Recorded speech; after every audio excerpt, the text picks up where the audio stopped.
सर्व श्रोते हो, एकादशीच्या निमित्तानं म्हणून भगवान पांडुरंगांचं दर्शन होईल असा एक चरित्र भाग आणि लगेच उद्या द्वादशी या पद्धतीनं ज्या देवतेच्या समोर हा उत्सव आहे, अधिष्ठान आहे, अशा भगवान महाविष्णूंचं म्हणजे परब्रह्म स्वरूप भगवान गोपाळ कृष्ण, अशा विष्णू स्वरूप भगवान गोपाळ कृष्णांचं दर्शन होईल असा एक चरित्र भाग. अशा पद्धतीनं आजचं असणारं चरित्र कोणतं? जाता पंढरीसी सुख वाटे जीवा, जाता पंढरीसी सुख वाटे जीवा, जाता पंढरीसी सुख वाटे जीवा, जीवा जाता पंढरीसी.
पंढरपुरामध्ये श्रोते हो, श्री नामदेव महाराजांचं कीर्तन सुरू आहे.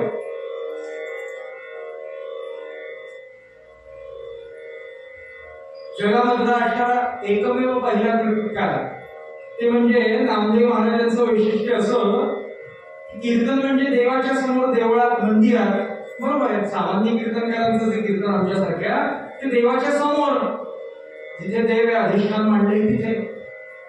पण नामदेवांचं कीर्तन मात्र पंढरपुरातच, पण पांडुरंगासमोर आतमध्ये, देवळात नाही, मंदिरात नाही, वाळवंटात. सगळी वाळवे, वाळूत सगळे लोक बसले. किती लोक बसले हे माहिती नाही का. आमच्या डोंबिवलीचे आनंदबुवा जोशी ते सांगतात की बुवा, एक वेळ आकाशातल्या तारका मोजता येतील, पण संतांच्या कीर्तनाला किती गर्दी, किती श्रोते हे मोजता येत नाही. बरं का. या पद्धतीनं नामदेवांचं कीर्तन वाळवंटामध्ये. तेव्हा सुद्धा काही जण स्वतःला विचारवंत म्हणून घेणारे होते. ते म्हणायचे, अहो कीर्तन म्हणजे मंदिरात पाहिजे, असं कसं करता, असं काही म्हणणारे विचारणारे होते. तर नामदेव महाराजांनी त्याच्यावर, नामदेवांचे वय फार 15-16 वर्षाचे नामदेव महाराज, नामदेवांनी सुद्धा त्याला उत्तर द्यावं काय, की कीर्तन कोणा करता, म्हणजे देवा करतात. बरोबर आहे, कीर्तन हे देवा करता असतं. मग त्याला जर ऐकायचं असेल, त्या देवाला जर कीर्तन ऐकायचं असेल तर तो बाहेर येईल, असं म्हणावं नामदेवांनी. आणि खरोखरीच आहे, नामदेवांच्या समोर अंकुष्ट रूप धारण करून त्या पांडुरंगाने नाचावं, नाचता नाचता पितांबर गळावं, जनीबाईंनी लिहून ठेवावे अभंग, असं ते नामदेवांचं कीर्तन. आणि या नामदेवांच्या कीर्तनाला कोण बसले होते श्रोता म्हणून? पहिले श्रोते म्हणजे ज्ञानेश्वर महाराज, नंतर निवृत्तीनाथ, सोपान आणि मुक्ताबाई. गोरा कुंभार आहेत, सावता माळी आहेत, हे मुख्य श्रोते. बरं का. तसं काही ठिकाणी मुख्य, काही विशेष ठिकाणी, काही जर कोणी विशेष श्रोता असेल, कोणी विद्वान असेल, पंडित असेल, वेदशास्त्र संपन्न ब्राह्मण असतील, तर त्यांनी सर्वसामान्य श्रोत्यांप्रमाणे कीर्तन ऐकायला नाही बसायचं, त्यांनी एका कोसावरती गाद्यांवरती बसायचं. बरं का, त्यांच्याकरता बैठक व्यवस्था वेगळी. पण संत सत्पुरुष ते सगळेजण बसले. भरपूर जनसमुदाय पंढरपुरातून नव्हे, पंचदशक्रोशीतून लोक आले कीर्तन ऐकायला. नामदेवांचं कीर्तन झालं, अनेक जण नामदेवाला नमस्कार करायला लागले. ज्ञानेश्वर महाराजांनी पटकन नमस्कार केला नामदेवाला आणि राहुलाच्या ठिकाणी धावत गेले. राहुलाच्या ठिकाणी धावत गेले.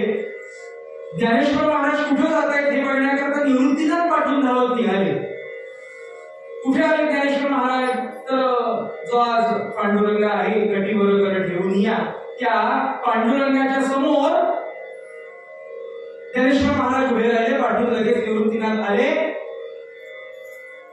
पांडुरंगाचं वैशिष्ट्य असं की जो आपण पाषाणातली मूर्तीला जो नमस्कार करतो पंढरपूरला गेल्यावरती, संत गेले बरं का, संत जेव्हा जायचे त्या पांडुरंगाच्या मूर्तीच्या समोर, तेव्हा त्या मूर्तीतून, त्या पाषाणातून, त्या दगडातून देव बाहेर यायचा आणि आलिंगन द्यायचा. आणि ह्या पद्धतीने ज्ञानेश्वर महाराजांना विचारलं, ज्ञानदेवा आज कसं काही येणं झालं? चराचरात मी भरलेला आहे, तिथं दिसतोच मी तुम्हाला, पण इथं वेगळं दर्शन घेण्याकरता पंढरपुरात कशा करता आला ज्ञानदेवा? तेव्हा ज्ञानेश्वर महाराज म्हणाले, आम्ही तीर्थयात्रे करण्याकरता सगळेजण संत मंडळी निघालोय. तीर्थयात्रा करण्याकरता सगळेजण मंडळी आम्ही निघालोय. त्यामुळे मला एक प्रश्न विचारायचा आहे तुला. तुझ्याकडे एक मी आज मागणार आहे, कारण तू देतोस ना. तुझ्याकडे एक मी मागणार आहे. पांडुरंग म्हणाले, माग, काय पाहिजे? तर ज्ञानेश्वर महाराजांनी काय बोलायला सुरुवात केली बघा. ज्ञानेश्वर महाराज म्हणतात, पांडुरंगा, नामदेव महाराज फार गोड कीर्तन करतात. नामदेव महाराज फार गोड कीर्तन करतात. आम्ही तीर्थयात्रा करण्याकरता निघालोय, त्यामुळे तुझ्या नाम्याला विचार, तुझ्या नाम्याला विचार की तू आमच्यासोबत येशील का तीर्थयात्रेला?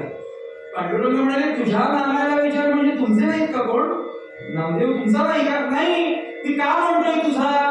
तर आम्ही जर त्याला सांगितलं ना, चल आमच्यासोबत तीर्थयात्रा करण्याकरता आमच्यासोबत, तर तो येणार नाही म्हणे.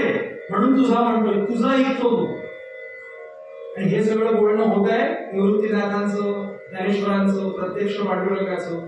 तेवढ्या सर्व श्रोत्यांनी केलेला नमस्कार करण्याकरता, बरं का, ते सगळे नमस्कार चरणी वाहण्याकरता. तुम्ही नमस्कार करता म्हणजे कोणाला करता? त्या व्यक्तीला करत नाही, बरं का. ज्या गादीवरती नारळ होता, बरं का, किंवा तुंबरू, बरं का, होता हा पहिला कीर्तनकार वेद काळातला, होता हेच त्याचं नाव. तुंबरू, नारळ, त्यानंतर व्यास, शुक, ज्या गादीवरती उभे राहिले, व्यासपीठ म्हणून व्यास म्हणतो ना आपण. व्यासपीठ का म्हणतो? व्यास.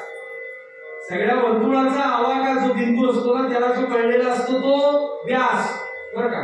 पूर्ण ज्याला आवाका कळलेला असतो, जेवढा वर्तुळ तेवढा, बरं का, व्यास. ज्याला अर्धच कळतं ती कोण? त्रिज्या. काहीच कळत नाही त्याला, त्याची मज्जा. असं ते व्यास, त्या व्यासपीठाला नमस्कार आपण करतो. तर सगळ्या श्रोत्यांनी केलेला नमस्कार वाहण्याकरता नामदेव महाराज आले, गाभाऱ्यामध्ये आले आणि ज्ञानेश्वर महाराजांकडे पाहिलं, नामदेवाची, निवृत्तीनाथांकडे पाहिलं, पांडुरंगाकडे पाहिलं आणि कळलं काहीतरी शिजत आहे, शिजलेलं आहे. तेव्हापासून कीर्तनकाराकडे ती दृष्टी आली, श्रोत्यांमध्ये काय शिजते ओळखायचं. तेव्हापासून येते. आणि थेट नामदेव महाराज म्हणाले, पांडुरंगा काय आज्ञा आहे सांगा. पांडुरंग म्हणाले, आज्ञा म्हणतोस, सांगू? हो सांगा, सांगा पांडुरंगा, सांगा काय आज्ञा आहे सांगा. माझी अशी. कोणाची? तुमची. नामदेव सुद्धा हुशार हो, 15 वर्षाचे नामदेव पण हुशार किती.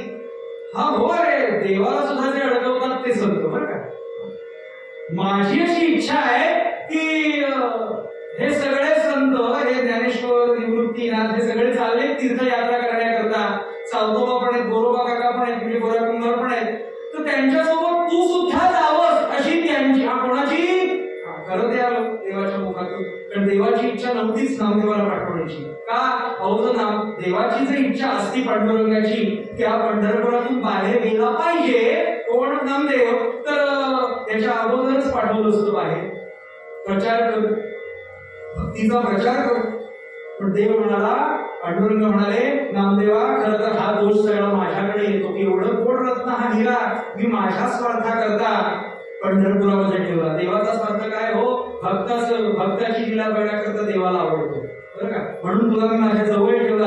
पण ही माझीच चूक आहे, माझाच दोष आहे. पण या ज्ञानदेवांच्या निमित्तानं ते विचारत आहेत तीर्थयात्रेला जाणार का, म्हणून माझी इच्छा आता अशी आहे, त्यांची अशी इच्छा आहे की तू जावंस. नामदेव महाराज म्हणाले, बाकी सगळं तुझं ऐकेल पण हे ऐकणार नाही. का?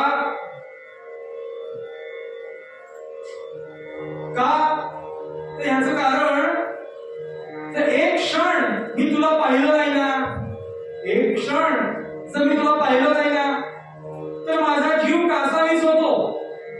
अजूनही काही अशी माणसं की कुठूनही लांबून बाहेरून आली की पहिलं देवाचं दर्शन घेतात बरं का, त्याला बघितलं नाही तर एक क्षण माझा जात नाही. तेव्हा तुला नाही जो पाहिलं मी दिवसभरात एक क्षण, तर माझा जीव कासावीस होतो. बाहेर जर मी गेलो तर तुझं हे रूप मला बघण्याची, कसं चारा करत आहे मला सगळं माहिती आहे, पाठ आहे, ज्ञान आहे सगळं, पण तुला असा बघण्याची मला सगळं सवय आहे, त्यामुळे मी कसं बघू. पांडुरंग म्हणाले, जर मी तुला दिसलो तर अशी कसा दिसणार, ते माझ्याकडे सोड. तुला आठवण आली आणि असं माझं रूप बघावं असं तुला वाटलं आणि मी जर तुला दिसलो, तुला वाटेल तेव्हा मी तुला दिसलो तर तू जाशील का? नामदेव म्हणाले, जाईल. तो कसा दिसणार? काय म्हणाले माहितीये का, काय म्हणाले माहितीये का, भगवंताच्या मुखात किती गोड अभंग आहे. भगवान म्हणाले, तुला जेव्हा आठवण होईल ना चालत अशी तेव्हा गोल पाठी वळ, असं पाठी वळ, आणि पाठी वळल्यानंतर तुझ्या पाठीमागे जे सगळे संत चालत असतील त्याच्यामधल्या ज्ञानेश्वर महाराजांकडे बघ बरं का. ज्ञानदेवांकडे बघितल्यावरती त्यांच्या ठिकाणी तुला मी दिसेल, तुला आठवण आल्यावर बरं का. काय म्हणाले पांडुरंग, देव म्हणे नाम्या पायी, देव म्हणे नाम्या पायी, देव म्हणे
नामदेव महाराज म्हणाले, निघालो चाललो.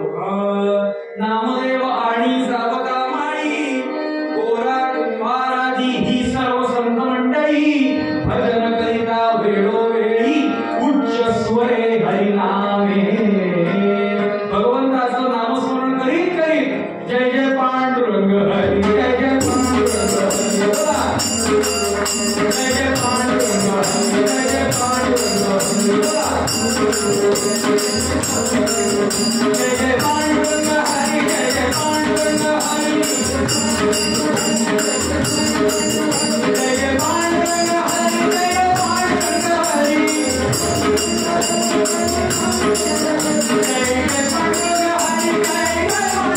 हरी,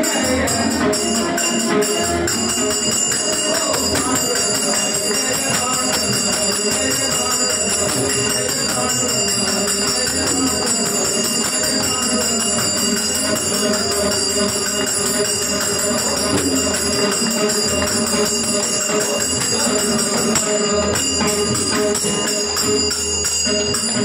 पंढरीनाथ महाराज की कुठून निघाले? पंढरपुरामधून निघाले. जो आजचा मला प्रसंग आपल्याला सांगायचा आहे तो चरित्रातला शेवटचा प्रसंग आहे बरं का. मोठं चरित्र आहे. मोठं म्हणजे किती चरित्र आहे मोठं? तर जेव्हा 15-15 दिवस सलग कीर्तन असतं, गोंदवले असेल आपल्या इकडे महिने कीर्तन असतात, तेव्हा 8-8, 9-9 दिवस हे चरित्र चालतं. सुरुवात अशीच होते ह्या आख्यानाची. कुठून निघाले? पंढरपुरामधून निघाले. दौंड मार्गे, पुण्या मार्गे कर्जतचा जो घाट आहे तिथून बरं का कल्याणपर्यंत आले. 750 वर्षापूर्वीचा प्रसंग आहे. कल्याणला तोंड फिरवलं. मुंबईचं कोणी असेल त्याला कळेल का मुंबईकरांचं भाग्य नाही हो तिकडे आलेले, आमच्याकडे डोंबिवलीकडे आलेले. कल्याणला तोंड फिरवलं दुसऱ्या दिशेनं, कुठे? व्ही आकार बरं का. आले आणि तोंड फिरवलं कल्याणच्या दिशेनं. कुठे फिरवलं तोंड? कसारा घाटाकडे. टिटवाळा कसारा जो घाट आहे त्या घाटाकडे तोंड वळवलं सर्व संतांनी.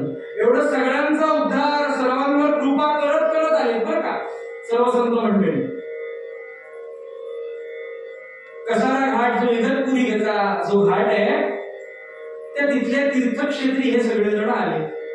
इगतपुरीच्या त्या घाटाच्या इथे, कसारा घाटाच्या इथे कुठलं तीर्थक्षेत्र आहे हो? या परितीर्थे करिता, या परितीर्थे करिता देखियले तीर्थ ते कपिल धारा. आणि प्राशुनी यत जलाते, प्राशुनी यत जलाते अमृताची कोण होस्तविल धारा. कोणतं तीर्थक्षेत्र आहे हे? कपिलधारा नावाचं हे तीर्थक्षेत्र आहे. या कपिलधारा क्षेत्राच्या ठिकाणी काय आहे तर भगवान शंकरांचं जागृत देवस्थान आहे. त्या भगवान शंकरांच्या या देवस्थानामध्ये, मंदिरामध्ये हे सगळे संत उतरले. कोण कोण? नामदेव, सावतामाळी, कोरा कुंभार, निवृत्तीनाथ, सोपान, ज्ञानेश्वर, नामदेव हे सगळे 7-8 संत मंडळी. नुसते 7-8 संत मंडळीच का नाही, त्यांच्यासोबत पंढरपुरातून आलेली सगळी. या गावात गेलं की तिथून 10 माणसं अधिकची यायची, पुढच्या गावाला गेलं तिथून 20 माणसं अधिकची यायची, अशा हजारो माणसं त्या संतांसोबत होती. अशा कपिलधारा क्षेत्रावरती आले. किती वाजता साधारण आले? वर्णन असं आहे बखरीमध्ये, संध्याकाळच्या 6:30-7च्या वेळेला हे सगळे जण संत मंडळी त्या भगवान शंकरांच्या म्हणजे कपिलधारा क्षेत्रावरती आले. आतापर्यंत ज्यांची नावं आम्ही ऐकतोय, ज्या संत सत्पुरुषांची, ते संत जेव्हा प्रत्यक्ष डोळ्यांनी बघायला मिळतात किती आनंद झाला असेल त्या सगळ्या गावकऱ्यांना, सगळ्या गावातल्या आपल्यासारख्या सामान्य माणसांना. आणि म्हणून सगळे गावकरी विचारताय, हो तुमच्यात ज्ञानेश्वर कोण हो? ज्ञानेश्वर कोण हो? सौतोबांनी सांगा हे ज्ञानोबा. हा मग ज्या नामदेवांच्या कीर्तनात पांडुरंग असतो ते नामदेव कोण? नामदेवानी पुढे यावं. 15-16 वर्षाचं वय नामदेवांचं, नामदेवानी पुढे यावं.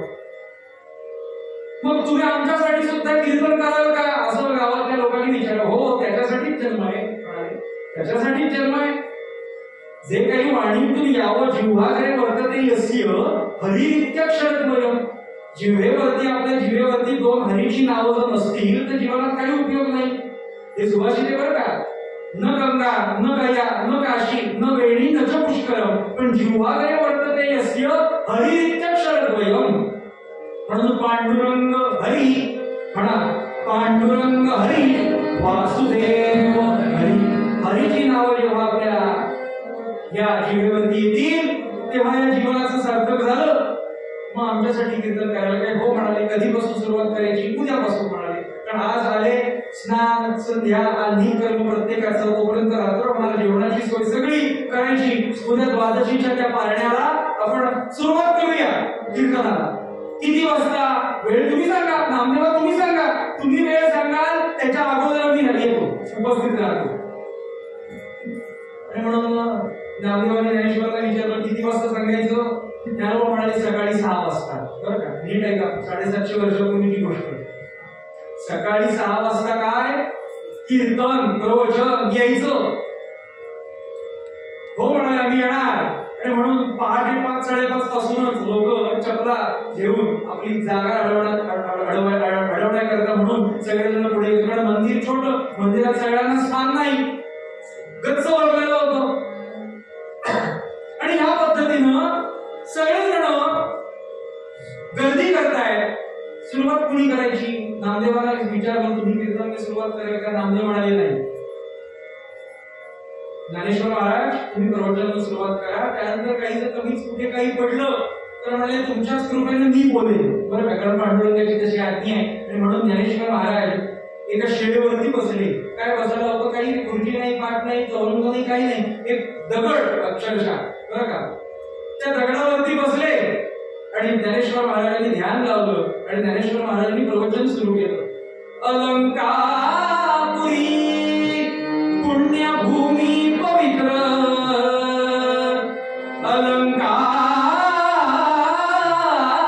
अलंकापुरी पुण्यभूमी पवित्र, जिथे नांदतो ज्ञान राजा सुपात्र, जिथे नांदतो ज्ञान राजा सुपात्र, तया आठविता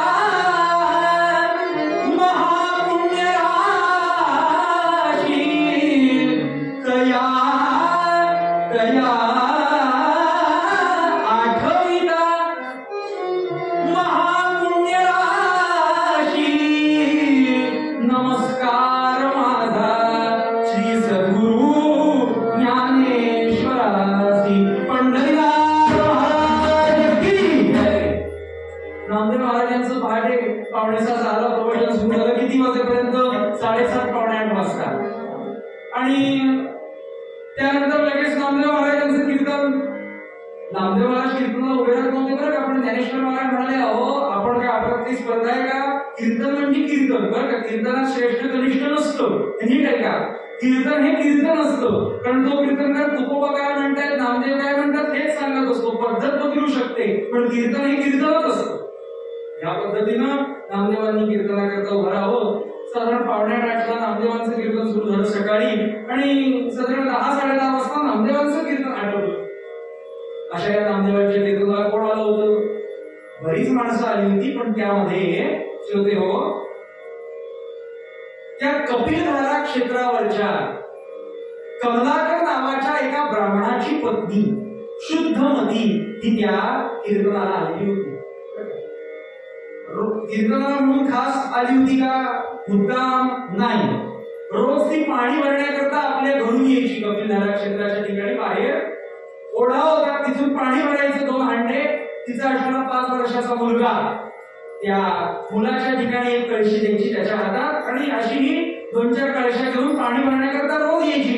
आजही आली आपल्या मुलाला घेऊन. 5 वर्षाचा गोपाळ नावाचा तिचा मुलगा आणि ती शुद्धमती अशी मायलेक आली. आणि त्यांनी पाहिलं की ज्या संतांची नावं आपण ऐकतोय ते संत आज आले, आपल्या गावात आले, त्यामुळे पाणी रोज भरता येईल. आज त्यांच्या मुखातली असणारी जी अमृततुल्य वाणी आहे ती आपण ऐकूया. आणि म्हणून बसली. 5:30 पावणे 6 जी आली होती ती कीर्तन ऐकण्याकरता ती लांब बसली आपल्या मुलाला घेऊन. प्रवचन झालं.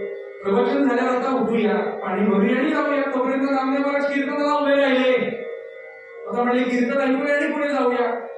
तोपर्यंत 10-10:30 वाजले आणि जसा सूर्य चटका द्यायला लागला तसा 10-10:30 सूर्य चटका देतो. तर आता पाणी भरलं. तिकडे तिचे पती वाटच बघत होते की रोज 7-7:30 वाजता पाणी भरून 4-5 कोसाचं अंतर होतं, 4-5 किलोमीटरचं. साधारण अर्धा 1 तास लागला. रोजची 6:30-7 वाजता यायची माझी पत्नी शुद्धमती आणि माझा मुलगा. आज इतका उशीर का झाला म्हणून ते वाट बघत होते. 10-10:30 वाजले आणि 2-2.5-3 तास गेले. कुठे गेली माझी पत्नी? चिंता वाटायला लागली. एकीकडे चिंता आणि एकीकडे राग. दोन्ही का? ती पाणी जी भरायला जायची ना त्यामध्ये सोहळ्याचं पाणी ते श्रोते, त्यामुळे पूजेला जे पाणी उपयोगात आणायचं ते सोहळ्याचं. ती भरून आणेल तेव्हा ते पाणी पूजा खोळवलेली होती. म्हणून कमलाकर भटजी दारातच उभे, उघडल्याला पार करून दारातच उभे.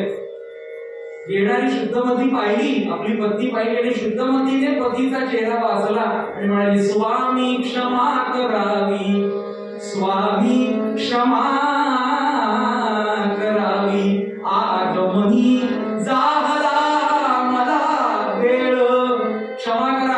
स्वामी नाथ मला क्षमा करा. जुनं आहे बरं काय. जुनं म्हणजे पूर्वी नवऱ्याला पतींना नाथ किंवा स्वामी म्हणायची पद्धत होती, पण तसे वागायचे. हो जय जय रघुवीर समर्थ. त्या पद्धतीनं वर्णन असं गुरुजी विनोदाला सांगतात. इतका राग होता त्या कमलाकर भटजींना आला की अजून का आली नाही. किती राग राग राग व्यक्त करण्याची पद्धत. राग किती तर वर्णन असे फुलपात्रा एवढा डोळा झालेला होता. असा नवरा बघू शकत होता पत्नीकडे. जय जय रघुवीर समर्थ एवढा फुलपात्रा एवढा डोळा. पण म्हणाले तुम्ही रागू नका, तुम्हाला आवडेल अशा चिंतनामध्ये मी बसलेले होते. कुठल्या चिंतनात बसली होती. अहो तुम्ही नामदेवांचं नाव ऐकलंय ना. ज्या नामदेवांच्या कीर्तनात पांडुरंग नसतो, ज्ञानेश्वर महाराजांकरता पांडुरंग प्रगट होतो, त्याचं नाव तुम्ही ऐकलंय. हो नाव ऐकलं नाही का. नाव ऐकलं आहे, माहितीये संत. मग ते सगळे संत आपल्या शंकराच्या मंदिरात आले, कपिलधाराच्या ठिकाणी. मग पाणी आपण रोजच भरतो, तर ते कीर्तन आणि प्रवचन मी ऐकत होते म्हणून मला उशीर झाला. असं का. पण एक गोष्ट मागू का तुमच्याकडे, असं ती शुद्धमती विचारते. कोणती. त्या आज सगळ्या संत सत्पुरुषांना आपल्या घरी जेवायला बोलवायचं. जाल आणि सांगाल जेवायला याल का म्हणून सांगाल.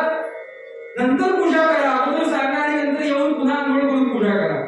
म्हणून कमलाकर भटजी आपल्या शुद्धमतीनं पत्नीनं सांगितल्याप्रमाणे निघाले कपिलधारा क्षेत्रावरती आले. आता त्याला कळेल ना या सगळ्या संतांमध्ये कोणाला विचारायचं. कोणाला आठा दिसतायत हे नामदेव वाटतायत, पण कधी पाहिलेलंच नाही ना. हे ज्ञानेश्वर, हे निवृत्तीनाथ. पण सगळेजण ध्यानावस्थेमध्ये होते, सगळेजण मानस पूजा करत होते पांडुरंगाची, स्वाध्याय प्रवचने. आणि एकच असे संत होते की सगळ्या बाकी जणांची व्यवस्था पाहत होते. त्यांची मानस पूजा, त्यांची पूजा झालेली होती. पण साधारण माणसालाही असतं ओळखायचं आहे त्यातल्या त्यात मुख्य कोण. कार्याध्यक्ष, सचिव, अध्यक्ष, अजून कोण सेक्रेटरी, कोण मुख्य, ओळखायचं कसं. तर त्यातल्या त्यात जाडे, त्यातल्या त्यात गुंज, त्यातल्या त्यात जास्त उपरणी, त्यातल्या त्यात जास्त काठाचं चांगलं होतं, त्यातल्या त्यात जास्त माळा. कोणी वेश केला असेल तर गैरसमज करून घेऊ नका बरं का. ते त्यांनी सांगितलं ते सांगतात. त्यातल्या त्यात जास्त त्रिपुंड असे कोण होते. हो शेतकरी गडी सावतोबा, सावता माळी. शेतकरी गडी हो सावता माळी म्हणजे. कमलाकर भटजींना असं वाटलं की हे मुख्य आहे, म्हणून सावतोबांच्या समोर उभे राहिले, नमस्कार केला. महाराज माझी पत्नी सकाळी आपलं सगळ्यांचं प्रवचन कीर्तन ऐकण्याकरता आली होती मुलाला घेऊन. माझ्या पत्नीची आणि माझी इच्छा आहे की आपण एकादशीचं पुढचं हे पारड द्वादशीचं हे सोडण्याकरता, उपवास हा सोडण्याकरता तुम्ही आमच्या घरी जेवायला याल. जेवायला याल का असं विचारल्यावरती सावतोबाला आनंद झाला. कशाचा आनंद झाला. सावतोबा म्हणाले की संतांना पोट असतं हे समाजाला कळतंय, समाजाला माहितीये बरं का. संतांनाही भूक लागते, संतांनाही पोट असतं हे तुम्हाला कळलं, याचा आनंद मला झाला. पण आम्हाला जमणार नाही हो. कमलाकर भटजी म्हणाले का नाही जमणार. अहो आमच्यासोबत आम्ही काही फक्त 7-8 मंडळी नाही आहोत, आमच्यासोबत 1000-1200 सगळी भक्त मंडळी पंढरपुरावरून दौंडवरून वगैरे आलेली. मग ती पण येऊ देत की. तुम्ही नको, सगळे येऊ देत. अहो तुमच्या घरामधलं सगळं धान्य एका दिवसामध्ये संपून जाईल असा अट्टहास नको. पण ह्या सगळ्यांना जेवायला घातल्यानंतर जे पुण्य मिळतं ते पुण्य मी तुम्हाला एका आशीर्वादात देतो. चालेल काय म्हणाले बघा. ह्या सगळ्यांना जेवायला घातलेल्याचं पुण्य बरं का एक आशीर्वाद देतो तुम्हाला. म्हणून सावतोबा म्हणाले तुमची वृत्ती अति निर्मळा, गृहस्थाश्रमता झाली सफळा. परी आमचे येणे न घडेना. आम्हाला जमणार नाही, एक आशीर्वाद देतो तुम्हाला. नको म्हणाले असा फुकट आशीर्वाद देऊ नका. तुम्ही आमच्याकडे जेवायला या. नाही हो जमणार की या ना. आता आग्रही करता येत नव्हता कमलाकर ब्राह्मणाला. या ना जेवायला. नाही जमणार. असं आहे की संतांना आणि ऋषी मुनींना एक ठराविक मर्यादेच्या पलीकडे रागावायला देऊ नये बरं का. कारण भगवंत रागावला ना तर संतांना समोर करून भगवंताचा राग कमी करता येतो. पण संत जर रागावले तर भगवंत म्हणतो माझंही काही चालत नाही. सज्जनगडावरती भगवान श्रीधर स्वामी महाराज म्हणून होऊन गेले. 1973 साली वर्धपूर आश्रमात कर्नाटकात त्यांची समाधी आहे. त्या श्रीधर स्वामी महाराजांचे 30-40 वर्ष ज्यांनी पाय चेपण्याची सेवा केली ते मारुतीबुवा रामदासी, बरं का, सज्जनगडावरचे ते गेले, ते मारुतीबुवा रामदासी. त्या मारुतीबुवा रामदासांनी एक गोष्ट सांगितली की श्रीधर स्वामी महाराजांनी त्यांना प्रत्यक्ष सांगितलंय की अग्नीची आणि संतांची ऊब लांबून घ्यावी. अग्नी कितीही प्रिय असला तरी सुद्धा आम्हाला आवडतो अग्नी आवडतो, विस्ताव आवडतो, म्हणून त्यात जाऊन जो बसला एक माणूस तर राग झाल्याशिवाय राहत नाही. म्हणून अग्नीची ऊब आणि संतांची ऊब लांबून घ्यायची. म्हणून ठराविक मर्यादेच्या पलीकडे रागाला देऊ नये म्हणून सावधून सांगतात, आग्रह करतात, या हो जेवायला. आणि मर्यादा ओलांडली म्हटल्यावरती सावधूबांनी सांगितलं नाही का जवळ नाही म्हणून कशा करता विचारता पडत. कोणी झोपलं असेल तर जागी. सावधू म्हणाले सांगितलं ना जवणार नाही म्हणून पुन्हा कशाला विचारता, नाही जवणार जेवायला यायला. असं म्हटल्यावर कमलाकर भटजी पाय ओढत घरी आले. शुद्धमतीला घडलेली हकीकत सांगितली. दोघांच्या डोळ्यातलं पाणी पाहिलं. कुणी पाहिलं हो? 5 वर्षाच्या त्यांच्या मुलानं गोपाळानं पाहिलं. आणि तो गोपाळ समोर धावत आला. आपल्या आईच्या, शुद्धमतीच्या आणि कमलाकरच्या या आई वडिलांच्या डोळ्यातून पाणी येते म्हटल्यावरती तो गोपाळ पुढे आला आणि म्हणाला, आई बाबा तुम्ही का रडता? तुम्हाला कोणी मारलं का? त्याला एकच माहिती काय की माणूस रडतो कधी कोणीतरी मारलं की, एवढंच त्याला माहिती. तुम्हाला कोणी मारलं का रडता तुम्ही? तेव्हा म्हणाले, नाही रे बाळा, आम्हाला कोणी मारलं नाही. तो समयी सरसावनी पुढती गोपाळ पाळतो बोले. का रडता? ते म्हणाले, आपण सकाळी गेलो होतो पाणी भरायला, तेव्हा त्या सगळ्या संतांना जेवायला यायला तुझे बाबा गेले होते कमलाकर भटजी, पण त्याला ते संत नाही म्हणाले रे, जमणार नाही जेवायला असं म्हणाले.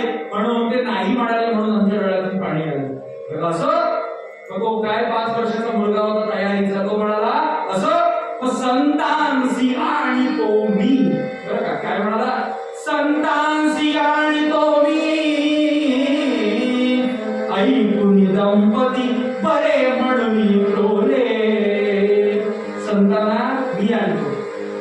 अशा शुद्ध बाबाच्या ठिकाणी जर येत नसतील तर ते संत कसले, असं तो बोलतो 5 वर्षाचा गोपाळ. आणि म्हणून तो निघाला, धावत निघाला. 5 किलोमीटर काय धावतात, धावत तो निघाला.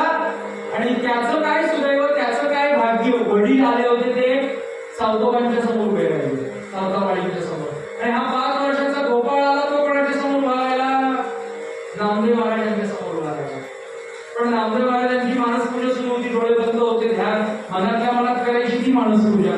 मनात गंध लावतायत, हळद कुंकू चरणांची वाहतायत, बरं का, प्रदक्षिणा घालतायत, तुलसी बेल अर्पण करतायत पांडुरंगाच्या जरी मानसपूजा. आता जोपर्यंत त्यांचे डोळे उघडत नाही तोपर्यंत तसंच उभं राहिलं पाहिजे. पण तोपर्यंत तो कुठल्या मुद्रेत उभा राहिला? आमच्या मोरोपंतांनी वर्णन केलंय. मोरोपंत लगेच तिथे पोहोचले, फोटो घेऊन, कॅमेरा घेऊन. फोटो म्हणाले, काय म्हणाले, बुवा सांगतो तुला मी. कसा उभा राहिला तो? तर आता नामदेव महाराजांचे डोळे उघडायचे, तो नामदेवांचे, तोपर्यंत हा कसा उभा राहिला? कटीवर कर ठेवून या. 2 हात कटीवर घेतले, कटीवर कर ठेवून या आणि पद जोडून या, पद जोडून या, पुढे उभा राहे. ध्यान विसर्जन काळी आणि शिशुला त्या नामदेव तो पाहे. त्याला कुणी सांगितलं नाही असं उभं राहिलं, तो असं उभं राहिला. आपलं वाट बघतो आपण ना, असा उभं राहिला. त्याला काही माहिती नाही विठ्ठल मुद्रा अशी असते, पण तो असा उभा राहिला. त्याला काही माहिती नाही, मुद्दाम केलेलं नाही, मुद्दाम कोरोना झालेला नाही, काही माहिती नाही त्याला. तो राहिला उभा. आणि जेव्हा ध्यान त्यांनी उतरलं, नामदेवांचं ध्यान विसर्जन काळी, आता भगवंता पुनरागमनायच असं म्हणून जेव्हा डोळे उघडले, नामदेवांनी मानसपूजेची सांगता झाली, तर डोळे उघडल्यावरती पांडुरंगा पांडुरंगा पांडुरंगा पांडुरंगा.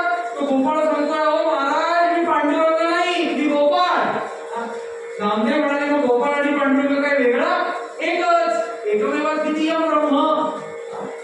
अहो पांडुरंग समजून नामदेवांनी त्या गोपाळाच्या चरणांवरती अश्रूंचा अभिषेक केला. बघित नोंद आहे.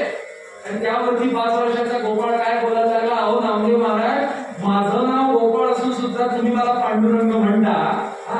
माझं नाव गोपाळ असून सुद्धा तुम्ही मला पांडुरंग म्हणता आणि मग पांडुरंगांची आज्ञा मानायची नाही. अरे काय बाबा पांडुरंग, तुझी आज्ञा काय? नामदेव म्हणतात, माझी आज्ञा अशी, माझे वडील आले होते जेवायला या म्हणून म्हणायला, तुम्ही त्यांच्यावरती रागावलात, मोठ्यानं बोललात. त्यांना वाईट वाटलं माझ्या आई वडिलांना. अरे पण मी नाही बोललो, तुम्हीच बोललात म्हणाले. रागावला मी तुमच्यावरती. अरे मी नाही बोललो. चौकशी केली ज्ञानेश्वरांकडे, काय म्हणाले? नाही अरे हा तो गोपाळ काय म्हणाला, हा तुमच्यात कोणतरी जाडा माणूस होता. नामदेव म्हणाले, आमच्यामध्ये जाडगेला माणूस एकच, सावतोबाला विचारलं कोणी आलं होतं का? हो म्हणाले, एक ब्राह्मण आला होता. पण आपण इतकी हजारो माणूस आहेत म्हणे, अन्नाची चिंता नको, काय होईल ते होईल, पण आपण जाऊया, हा मुलगा आलाय ना आपल्याकडे, आमंत्रण द्यायला जाऊया. म्हणून गोपाळाला सांगितलं त्या 5 वर्षाच्या आईला, सांग आम्ही येतोय, थोड्या वेळात कर स्वयंपाक सिद्धी. आणि जो धावत आला गोपाळ, गतीवरून प्रगती कळते. मुलगा स्कूल बस बसून पटकन उतरला, धावत, छान अगदी प्रफुल्लित चेहरा, प्रसन्न चेहरा, तो ओळखायचो, मार्क सांगले. आणि जर पाय ओढत ओढत ओढत ओढत घर दिसेल असं झालं तर ओळखायचं तुझे पॅरेंट्स फिटिंग. या पद्धतीनं धावत धावत आला आणि सांगितलं, आई सगळे संत येत आहेत, स्वयंपाकाची सिद्धी कर, जेवणाची सिद्धता कर. आणि म्हणून पटापट आधणं ठेवली, चुली मांडलेल्याच होत्या, आधणं ठेवली, गरम गरम कडक कडक पाणी असलं की पटापट जेवण, भात पटापट होतो. त्या पद्धतीने एका सखीला 2-3 सखी गावातल्या मैत्रिणी पाहिल्या आणि शुद्धमतीनं स्वयंपाक सिद्ध करण्याकरता सुरुवात केली. आणि हा गोपाळ जो होता ना, त्या गोपाळाला लागली भूक, पण सकाळपासून काही खाल्लेलं नाही. शंकराचार्य म्हणतात, या मुलांना ना 5 पट भूक लागते बरं का, 5 पट. ऐन काही करतात बघा मुलं, 5 पट भूक लागते इतर माणसांपेक्षा.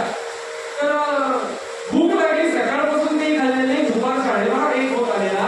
हा आपलाही तसाच झालाय, म्हणजे भूक लागली आहे. काय भुवाची सोय असेल, चिवडा लाडू, जय जय रघुवीर असं विरोधाचा वाद सोडून द्या. 12:30 भुकेची वेळ झाली, काय करायचं म्हणून त्याला आता कशात तरी गुंतू येतो, सांगायचं आई मला भूक लागली, मला काहीतरी खायला दे. शुद्धमतीने विचार करावा, जर आता या बाळाला खायला दिलं ना, तर नंतर संतांच्या बाजूला बसून जे भोजन करायचे, जेवायचंय बरं का, ते याला जेवता येणार नाही. आता जायला चालू होतं. म्हणून जरा त्याला भूक लागलीये, पण त्याला तर विसरायला भाग पाडायचं त्याला जी भूक लागली त्या पद्धतीनं. आणि म्हणून कुठल्या तरी कामात त्याला व्यस्त आणूया, व्यक्त करूया, गुंतूया. आणि म्हणून विचारलं, बाळा जरा गुळाचा डबा आणून देतोस? देतो. जरा पिठाचे डबे आणून देतोस? देतो. अरे बाळा त्या चुलीची लाकडं संपली आहेत, ते लाकडं आणून दे. लाकडं आणायला गेला, आई इथली पण लाकडं संपली आहेत, माळ्यावरची काढून देशील? म्हणून माळ्याच्या पायरीवरती वर जाऊन एक लाकूड तो गोपाळ काढायला लागला. भूकेने बहु झाला व्याकुळ,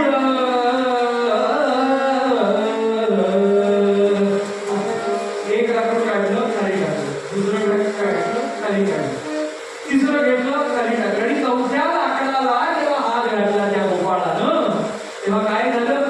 काष्ठे काढिता, काष्ठे म्हणजे लाकूड, काष्ठे काढिता महाव्याळ. काय महाडोंग्या सर्प येऊन किती वेळ झाला होता माहिती नाही. 4थ्या लाकडाला जेव्हा हात घातला तेव्हा त्या सर्पानं जो दंश त्या गोपाळाला केला, गोपाळाला दंश झाल्यानंतर सकाळी आईसोबत जो गोपाळ गेला होता, तेव्हा जेव्हा नामदेवांच्या मुखातून पांडुरंग एक शब्द ऐकलेला होता, बाकी काही कळलं नाही त्याला कीर्तनातलं, पण देवाचं नाव याचं कळलं होतं. कठीण प्रसंगामध्ये जेव्हा दंश झाला सर्पाचा, बीज भिनलं, काळनिळं अंग पडायला लागलं, फेस यायला लागला मुखातून, तेव्हा जे शेवटी नाव मुखातून यायला पाहिजे ते गोपाळाच्या मुखातून आलं, पांडुरंगा असं नाव मुखातून आलं. काष्ठे काढिता महाव्याळ, देह ठेविला गोपाळे.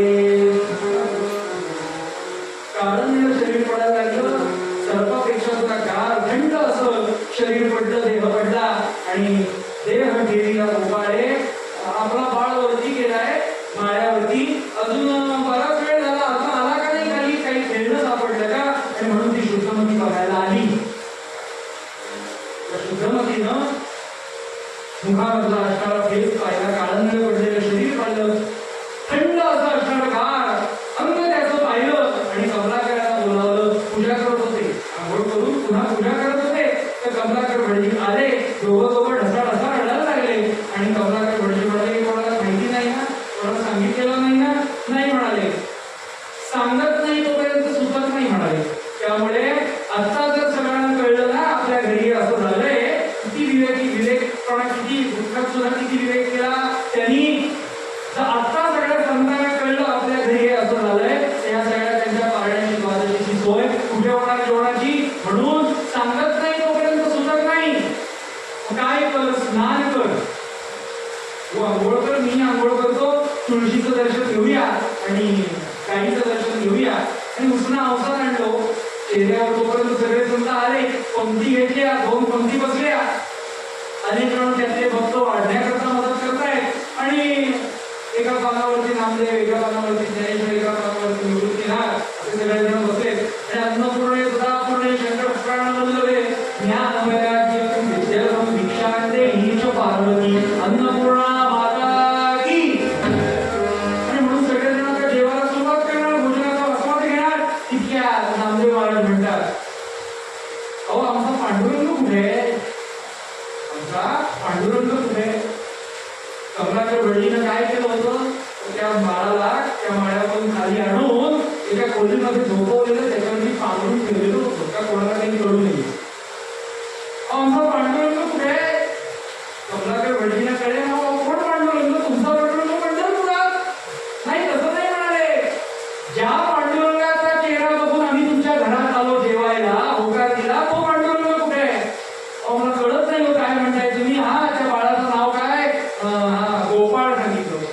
गोपाळ, तो गोपाळ कुठे, गोपाळ कुठे म्हटल्यावरती ह्यांच्या छातीमध्ये सर्व झालं, रक्त झालं. तर संतांशी कसं खोटं बोलणार, संतांशी कसं खोटं बोलणार. आणि म्हणून अहो तुम्हाला जेव्हा तो निरोप सांगून आला ना, तेव्हा कोणीतरी त्याच्या पायाला जीवाणू चावलं, काहीतरी चावलं, आणि म्हणून त्याला मननपट्टी औषध करून आतमध्ये झोपवलाय. तुम्ही जेवायला सुरुवात करा, तुमचा प्रसाद झाला, जेवण झालं ना की त्यातला काही थोडासा प्रसाद आम्ही त्याला देऊ, गोपाळाला देऊ. नामदेव महाराज म्हणाले, नाही, तो गोपाळ, तो पांडुरंग आमच्या समोर पाहिजे, त्याच्याशिवाय आम्ही जेवणार नाही. कमलाकर पडशी नाही म्हणत, नामदेव महाराज हो म्हणत नाही, हो नाही हो करता करता नामदेव महाराज म्हणाले गोरा कुंभारांना, गोरोबा काका उठा आणि त्या बाळाला घेऊन या. बरोबर त्यांची काय आली आहे बघा, कसं तर सांगतो. काय म्हणाले नामदेव महाराज, झोपलाय ना तो, तर काय कर, गोरा कुंभाराला सांग तसे श्री नामदेव जा जा गा.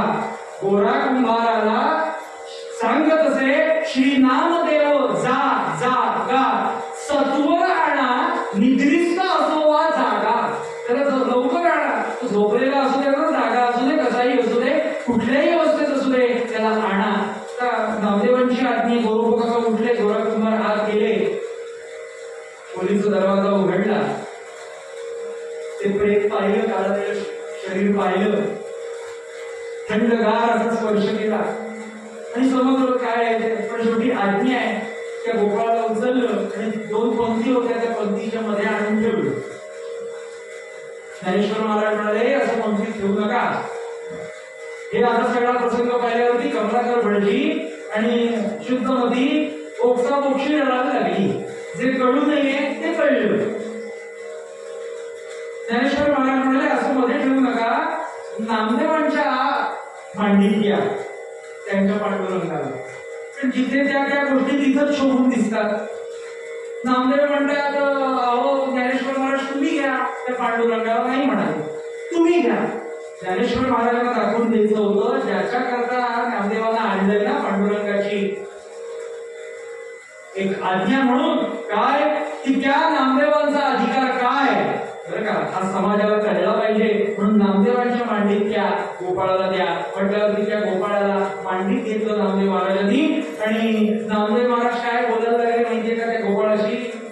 गोपाळ म्हटलंच नाही, काय म्हटलं, पांडुरंगा अरे असं झोपून काय राहतोस, झोपून काय राहतोस.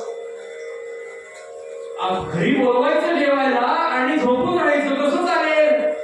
काय तर म्हणे तुझे आई वडील म्हणतात की काहीतरी सर्प चावून तुला काहीतरी बाधा झाली.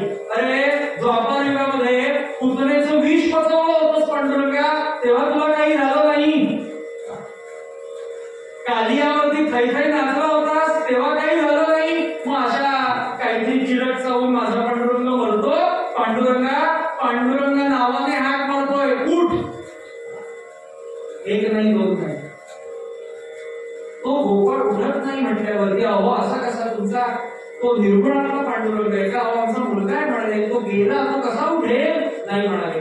त्या मांडीच्या असणाऱ्या गोपाळाला म्हणजे त्या पांडुरंगाला बाहेर ठेवलं आणि नामदेव महाराज पांडुरंगाच्या म्हणजे पंढरपूरच्या दिशेने उभे राहिले आणि पांडुरंगाला सांगतायत, पांडुरंगा पांडुरंग माऊली माय माझी, पांडुरंग माऊली माय माझी, पांडुरंग माऊली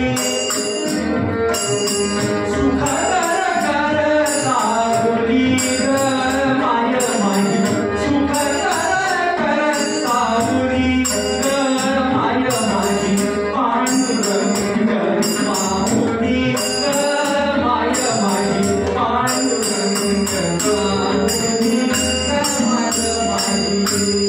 नामदेव महाराज म्हणतात, पांडुरंगा जर हा गोपाळ जाणार असेल, गोपाळाचा हा देह जाणार असेल तर इतके वर्ष तुझं नाम घेतलं कीर्तनातून, लोकांना सांगितलं. जर हा गोपाळ उठणार नसेल तर आतापर्यंत गेल्या 15-20 वर्षात जे काही कीर्तन तुझ्या चरणी वाहिलं ते सगळं कीर्तन फुकट गेलं, फुकट गेलं. जर तू नाही प्रकट झालास तर ह्यांच्या उंबरठ्यावरती हा गोपाळाचा देह जसा गेला ना तसा माझा सुद्धा देह गेलेला बघशील. आणि म्हणून काय केलं तो देह नामदेव महाराजांनी जे डोकं उंबरठ्यावरती आपटण्याकरता म्हणून घेतलं ते काही डोकं आपटलं गेलं नाही. मऊ चरण स्पर्श सुदेव झाला आणि पाठवून ज्ञानेश्वर महाराज आले, पाठवून हात फिरवला नामदेवांच्या आणि नामदेवांना म्हणाले, अहो कुठे डोकं आपटतंय बघा तरी कोण प्रकट झालंय. कोण प्रकट झालेलं होतं? शांताकारं भुजगशयनं पद्मनाभं सुरेशं आणि विश्वाधारं, विश्वाला सांगणारे कसे गगन सदृशं, रंगही सांगितला मेघवर्णं शुभांगं लक्ष्मीकांतं कमलनयनं योगिभिर्ध्यानगम्यं वंदे विष्णुं भवभयहरं सर्वलोकैकनाथं. पंढरीनाथ महाराज की, पूर्वाभिमुख लक्ष्मीनारायण महाराज की. भगवान पांडुरंग प्रकट झाले आणि तेव्हा नामदेव महाराज म्हणाले, पांडुरंग एवढी वाट बघायला लावतोस? तिथे तो नामदेवांचा अभंग पंढरी निवासा सख्या पांडुरंगा. मागे बहुतांचे पेढी गेले लोणं बरं का, आमच्यासाठी काय झाड भरते का तुला? शिव्या घातल्या बरं का पांडुरंगाला नामदेवानी, पण तो नामदेवांचा अधिकार. आणि म्हणून पांडुरंगाने काय केलं? ज्या गोपाळाकरता प्रकट झाले होते ना त्या गोपाळाकडे फक्त पाहिलं, दृष्टी टाकली. तो गोपाळ उठला आणि गोपाळ विचारतोय, आई लाकडं आणायचेत ना, लाकडं आणायचेत ना? झोपेतून जसा माणूस उठतो, मुलगा उठतो तसा तो उठला. त्याचं काय भाग्य, त्याला स्वतः रुक्मिणी देवीने जेवायला वाटलं बरं का. बाजूला ज्ञानेश्वर महाराज, बाजूला नामदेव महाराज, मध्ये तो कमलाकर भडजी आणि शुद्धमतीने. आणि या गोपाळाने पांडुरंगाच्या आणि रुक्मिणीच्या चरणी नमस्कार करावा आणि पांडुरंगाने सांगावं की भक्त आणि देव याच्यामधला असणारा दुवा म्हणजे संत आहे. मी प्रगट होतो बरं का, प्रगट करण्याचं सामर्थ्य फक्त संतांमध्ये, त्यामुळे त्या संतांना विसरू नका असं भगवंत सांगतो. आणि संत सांगतात की त्या भगवंताला विसरू नका. आणि म्हणून त्या भगवंताला विसरू नका असे आमचे तुकोबा सुद्धा त्याच्या एकादशीच्या निमित्तानं सांगतात. जसं या गोपाळाला भगवान पांडुरंगाचं रुक्मिणीचं दर्शन झालं, त्याच्यावरती कृपा झाली, तशी आजच्या या एकादशीच्या निमित्तानं आपल्या सर्व या मुरुड वरची पाखाडी पूर्वाभिमुख लक्ष्मीनारायणाच्या या सर्व ग्रामस्थांवरती होवो ही आपण एकादशीच्या चरणी प्रार्थना करायची. झालेली कीर्तन सेवा आजची पांडुरंगाच्या चरणी आणि लक्ष्मीनारायणाच्या चरणी समर्पित करायची. आणि म्हणून भगवंतांनी जे मागणं मागितलं तेच मागायचं की आयुष्यात आत्या विसरावे, त्याला विसरता येणार नाही, कारण त्याच्याशिवाय दुसरा कोणी देत नाही. म्हणून तो बाबा म्हणतात, आयुष्यात आत्या विसरावे हो, विसरावे आयुष्यात आत्या विसरावे, विसरावे आयुष्यात आत्या विसरावे.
नसो